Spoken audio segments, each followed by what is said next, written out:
The Advancement of Learning by Francis Bacon. Narrated by James Harrington. Introduction. The 2 books of Francis Bacon, of the proficience and advancement of learning, divine and humane, to the King, at London, printed for Henry Tomes, and are to be sold at his shop at Gray's in Gate in Holborn, 1605.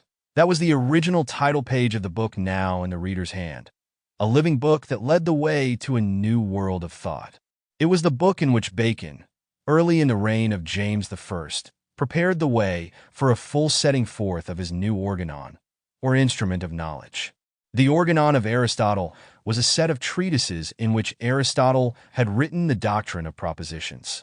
Study of these treatises was a chief occupation of young men when they passed from school to college, and proceeded from grammar to logic, the second of the 7 sciences. Francis Bacon, as a youth of 16, at Trinity College, Cambridge, felt the unfruitfulness of this method of search after truth. He was the son of Sir Nicholas Bacon, Queen Elizabeth's Lord Keeper, and was born at York House, in the Strand, on the 22nd of January, 1561. His mother was the Lord Keeper's second wife, one of 2 sisters, of whom the other married Sir William Cecil, afterwards Lord Burleigh.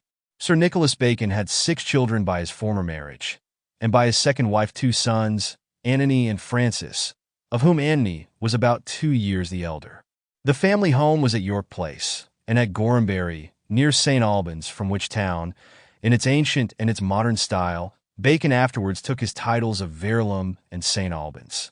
Antony and Francis Bacon went together to Trinity College, Cambridge, when Antony was 14 years old and Francis 12. Francis remained at Cambridge only until his 16th year, and Dr. Raleigh, his chaplain in after years, reports of him that whilst he was comrade in the university, about 16 years of age, as his lordship hath been pleased to impart unto myself, he first fell in a dislike of the philosophy of Aristotle, not for the worthlessness of the author, to whom he would ascribe all high attributes, but for the unfruitfulness of the way, being a philosophy, as his lordship used to say, only strong for disputatious and contentions, but barren of the production of works for the benefit of the life of man, in which mind he continued to his dying day.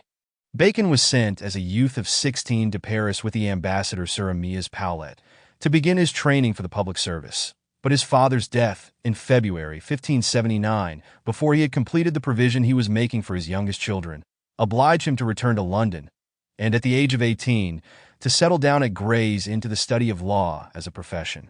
He was admitted to the Outer Bar in June 1582, and about that time, at the Sample complete.